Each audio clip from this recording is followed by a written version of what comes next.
Approaches to teaching during a pandemic. Well, welcome back to all my island special educators. And yes, I can say welcome back because this is my second video. Yes.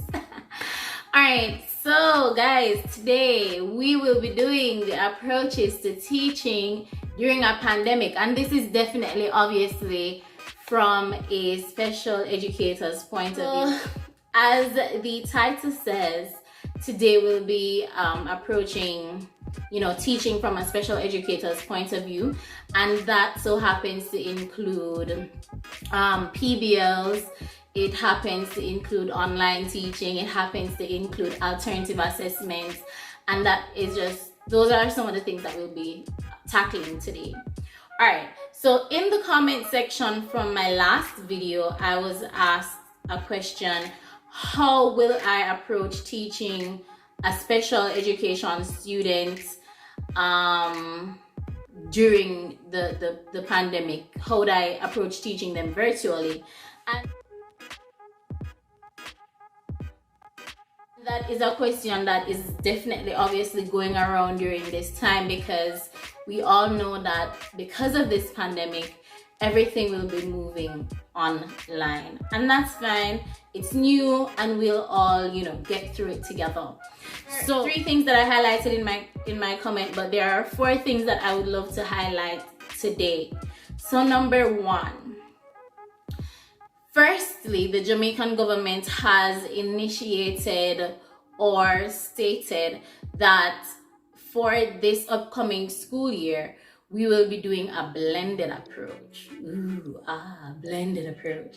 And that blended approach is basically part-time online and part-time in the physical school environment. And I think that is what is happening basically just everywhere. All right, so I think that this approach is awesome, but then we have to also consider our students who will definitely need more hands-on learning, like kindergartners and preschool students, as well as our special needs students. And we can still approach learning in a kind of a hands-on way, though we're doing online classes, and that's what we'll be talking about today. The blended approach, basically, we will be having, I think, 4 days in the physical, 1 day off, or you can have 3 days in the physical, 2 days off. But on the off days, we'll be going online. And during those online sessions, we can use different online platforms. And another question was asked in the comment section: what are some online, free online apps that could be used? And Google Classroom is the one that is taking lives, okay? Google is out there winning for us. So basically what the on days and off days look like through the whole blended approach. And yeah, that's what I'll say about that. The second approach is, it's more of an online thing. So it's simplified step-by-step instructions. And why I said simplified step-by-step instructions is because I do know that for students of pathways 2 and 3, they will need information to be disseminated to them very clearly. Like, these are students who get confused after 2-step instructions. So if it is that we want to get across to them, we are going to have to be very clear, very precise in what we want them to do. So I'm going to tell a student that for today's activity, we are going to go online, research cats, and then we are going to create an image or a drawing of what a cat looks like. I cannot give them all of that at once, because even though I will state at the beginning of the class, they will also need me to remind them throughout the process.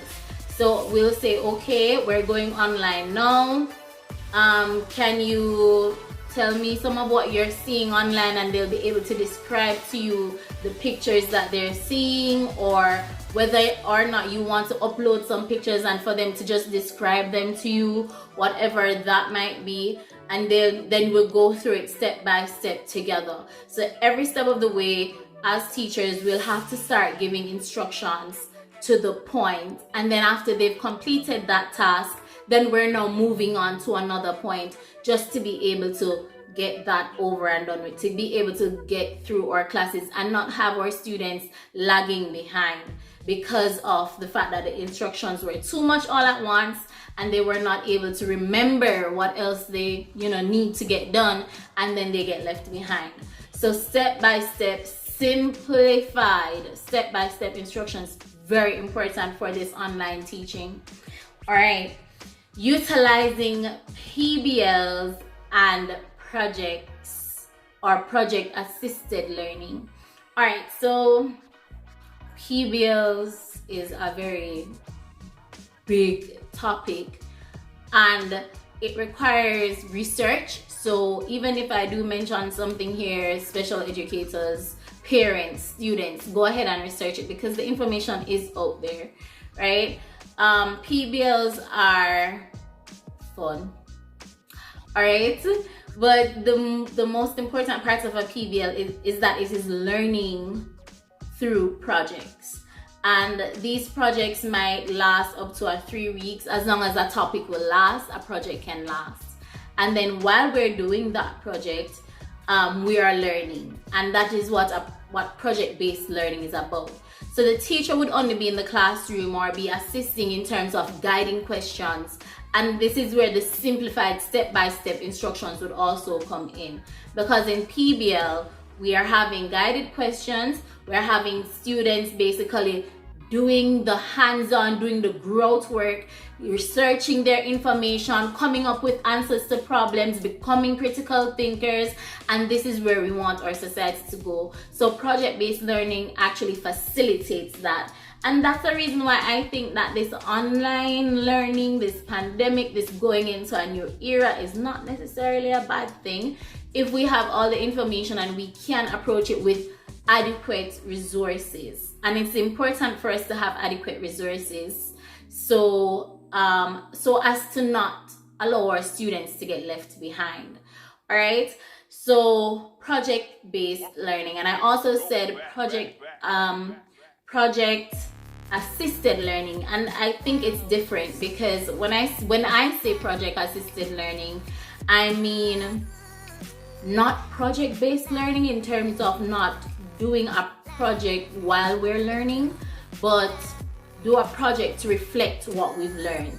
And it is still useful because you have our students now reflecting on what they learned in the form of a project, and it's also helpful in terms of getting them to do some form of hands-on, and it also helps them to show individually, or group-based, what I've learned, and this is my expression of what I've learned.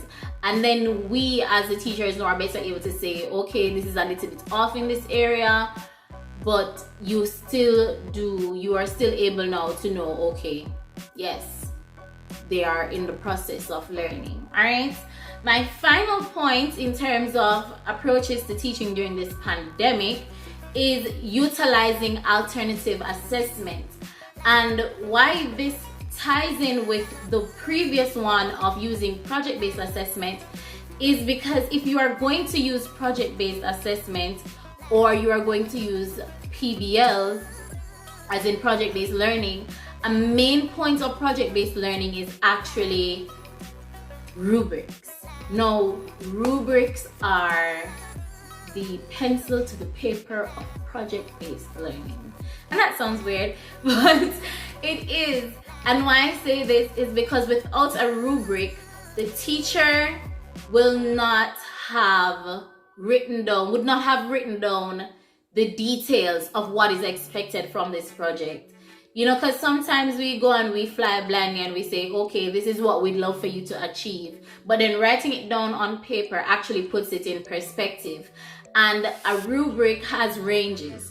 And so our students, getting that rubric or having that rubric being read to them actually gives them an idea of, okay, is my work satisfactory? Is my work below satisfaction? Or is my work hitting the nail on the head? And even though I only gave those 3 categories of, achievement in terms of different areas, it doesn't mean that you cannot have more than 1 or more than 3 areas or categories in which to mark, or a marking scheme.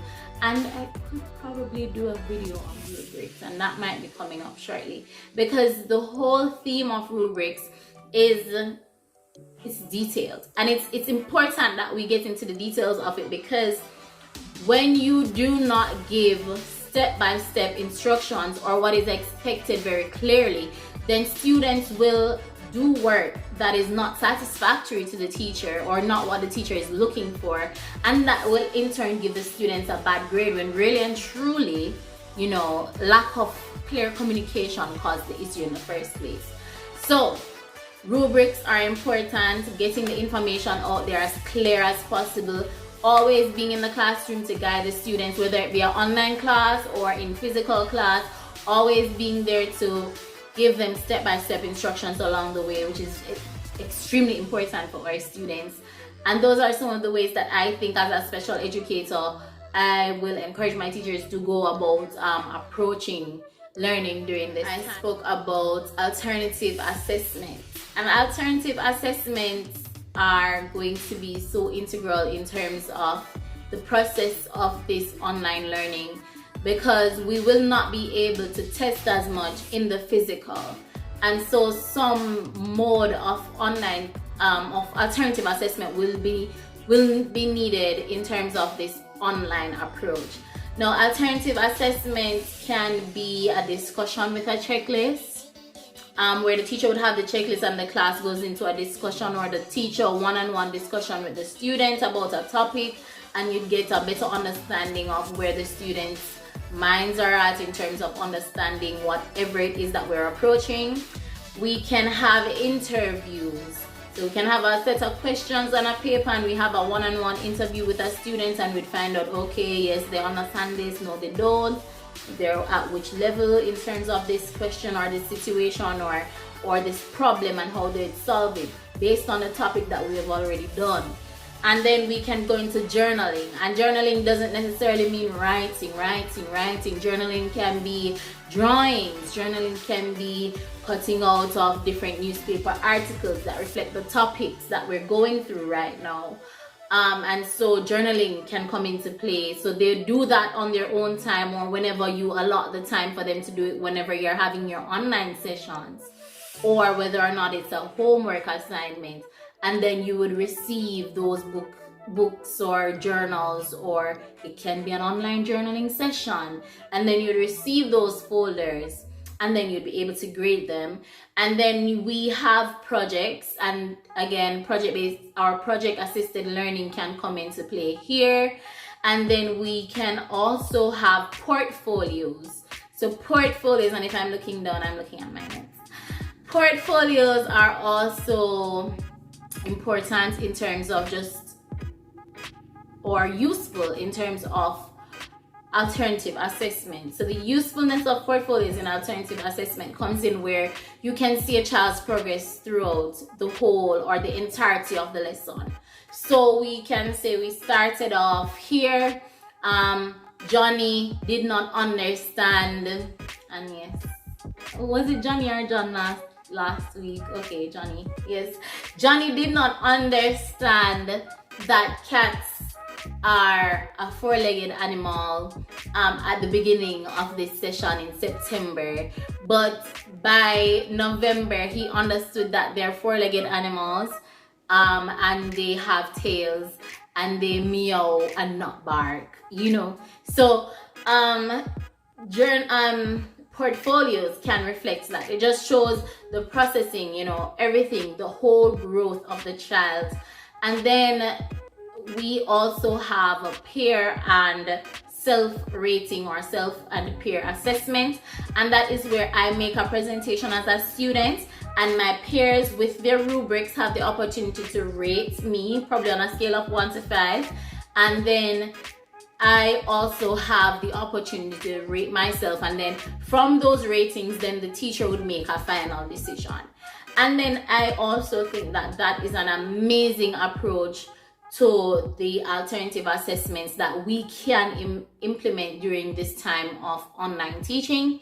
And it lessens the need for physically being there while your students are being assessed. So I can be on my screen and my student is on the other end, and we are able to still get through everything that we need to get through. I'm still able to interact pretty closely with my student, and they're not feeling as if I'll get less of a grade because I'm not there physically, because it is still assessment, and it is actually, to me, personal opinion here, it's actually a better means of assessment than our traditional means of assessment. Why? Because it gets down to the core of a student. It gives me what the student truly knows and understands and can do, instead of what the student was taught and how I taught them to interpret it. And so alternative assessment for me is the way to go. All right. So I think I did cover everything today. My 4 ways of approaching teaching. My 4 ways of approaching teaching in a pandemic from a special educator's point of view, to include PBLs, rubrics, alternative assessments. And I do hope this video was informative. I do hope we learned. Please share your thoughts. Please ask your questions in the comment section. And if this video was informative, give it a thumbs up. But thank you for being here, and shalom, my island special educators.